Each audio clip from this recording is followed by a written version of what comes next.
dipersembahkan oleh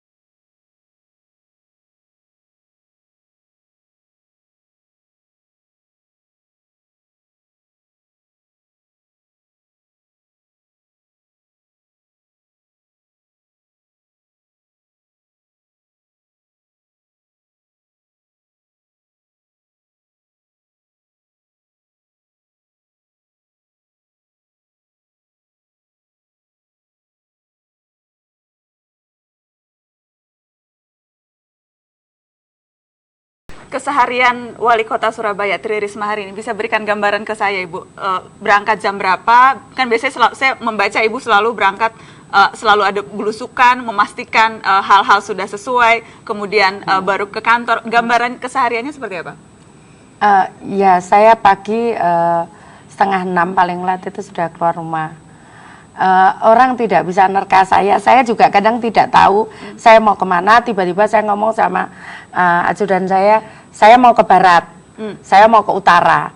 Saya itu tanpa perencanaan, tapi biasanya ada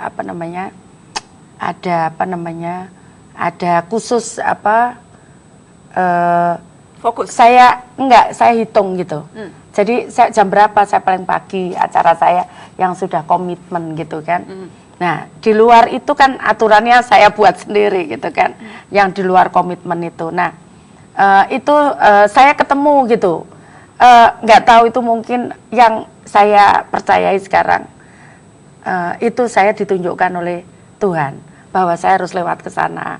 Nanti ketemu aja di situ. Apa misalnya, ketemu Bu? contohnya, ketemu misalkan tiba-tiba saya nemukan loh anak ini kenapa pagi-pagi kok duduk di gardu gitu.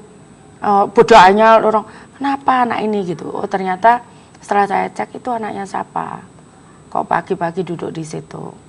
Terus oh ya Bu, ini ibunya udah meninggal, ditinggal bapaknya. Terus sekarang siapa yang lawat? Tetangganya. Terus saya undang tetangganya, saya ajak ke kantor kelurahan, saya panggil dinas sosial. Ini kalau tak ambil boleh enggak? Saya bilang gitu. Kalau diambil tetangganya kan saya juga khawatir bagaimana pendidikannya, bagaimana. Oh ya Bu, akhirnya tetangganya, ayo saya lihat, saya kan punya kayak asrama begitu. Kita ajak ke sana tetangganya supaya dia yakin bagaimana kami memelihara anak-anak, merawat anak-anak. Nah kita ajak ke sana tetangganya, oh ya Bu Risma, sekarang di sana anak ini, dan anak ini ternyata luar biasa sekarang. Itu ditemukan dari belusukan? Iya. Apalagi yang Ibu temukan biasanya kalau belusukan pagi? Kadang juga proyek nggak beres gitu kan, proyek nggak beres gitu. Jadi seperti yang tadi Ibu marah-marah itu. Kalau itu kan memang ada laporan. Jadi kadang saya jalan gitu, ini proyek kok kayak gini gitu. Terus habis itu ya saya tunggu kamu di sini. Coba ya, saya selesaikan di situ juga gitu. Saya tunggu di sini. Ini coba kenapa proyek kayak gini?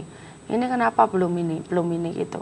Kayak seperti itu. Jadi memang kadang-kadang kayak ada mengatur begitu. Tapi pasti nemu sesuatu saya. Dan selalu Ibu begitu menemukan sesuatu harus langsung selesai? Iya, harus selesai. Karena kalau enggak kan tertunda. Nanti kan ada masalah berikutnya. Saya kan harus ngurus yang lain gitu. Nanti kalau enggak kan rangkep gitu di situ. Nah, kalau saya berdiri di situ kadang-kadang terus warga ngadu soal apa, macam-macam. Soal sekolah, soal apa, sampai soal PDAM macet, soal apa di situ. Ya udah saya selesaikan di situ. Bu Risma, saya juga ingin membahas soal yang sempat ramai dan sampai sekarang pun masih terus ramai soal KBS, kebun binatang. Dari kacamata Ibu, karena ada banyak sekali info berseliweran, ada banyak yang terlihat nyata di media adalah ini ada banyak kubu. Ada kubu ini, kemudian perseteruan tidak habis, masing-masing saling klaim kebenaran. Apa yang Ibu lihat sesungguhnya persoalan KBS? Saya terus terang juga sebenarnya awalnya tidak tertarik. Saya kan sebetulnya awalnya tugas saya kan, saya pikir ya manusia lah di dalam kota itu kan manusia. Makanya saya coba sekolah semua, saya fasilitasi, termasuk anak miskin, termasuk itu. Nah, terus di berikutnya tiba-tiba ada yang datang ke saya, pengen jadikan KBS itu ada bangun hotel di situ dengan alasan uangnya tidak cukup untuk memelihara binatang tadi, restoran. Nah, makanya saya juga, enggak bisa saya sampaikan begitu. Enggak bisa, ini kebanggaan warga Surabaya. Dan ini pernah menjadi sejarah, dicatat di dalam sejarah Indonesia. Ini kebun binatang terbesar di Asia. Tidak bisa saya katakan begitu. Nah, karena tanahnya pemerintah kota, atas nama pemerintah kota itu, tanahnya saya bilang udah sampai alih. Gitu. Nah, tapi ternyata di perjalanan itu konflik itu terus gitu. Sampai bingung kan, saya sudah sampaikan, sampai media asing nulis kan. Saya Zoo pikir, of Death. Iya. Malu Ibu ketika membaca itu? Ya malu ya, enggak, karena saya enggak ngelola gitu kan.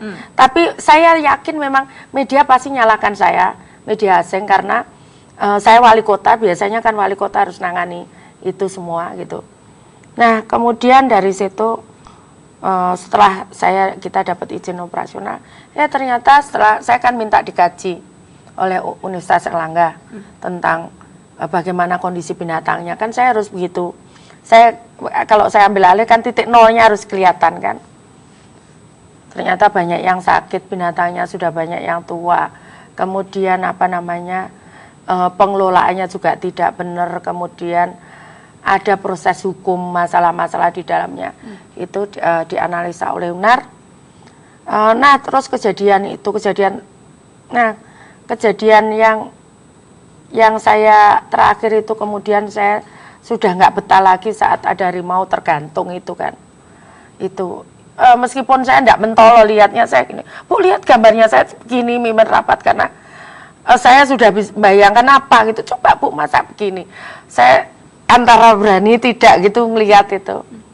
Akhirnya saya sudah saya tak lapor KPK aja gitu. Lapor KPK, dan kemudian Ibu memang melapor KPK? Iya, terus saya lapor KPK itu. Jadi itu sudah enggak ada, saya sudah enggak ada sudah enggak bisa lagi bagaimana ngamankan ini kan. Bingung saya terus terang juga. Apa yang Ibu harapkan KPK bisa lakukan? Ya saya lihat di situlah, coba dilihat itu ada apa gitu kan. Kecurigaan Ibu ada apa sampai lapor KPK? Ya ada lah gitu ya, ada. Cuman, kalau lapor KPK biasanya ada korupsi, ada kong kali ya, kong, saya sudah ada jelaskan manipulasi. semua di KPK.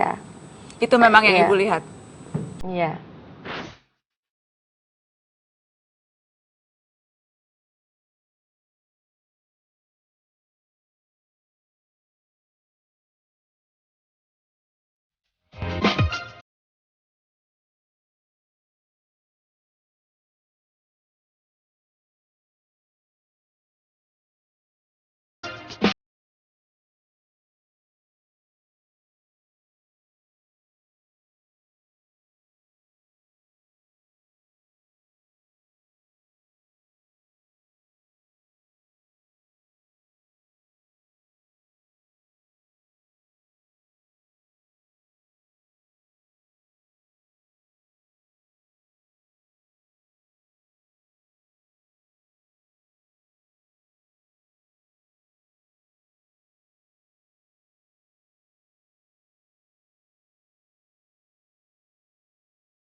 Saya tidak tega mau.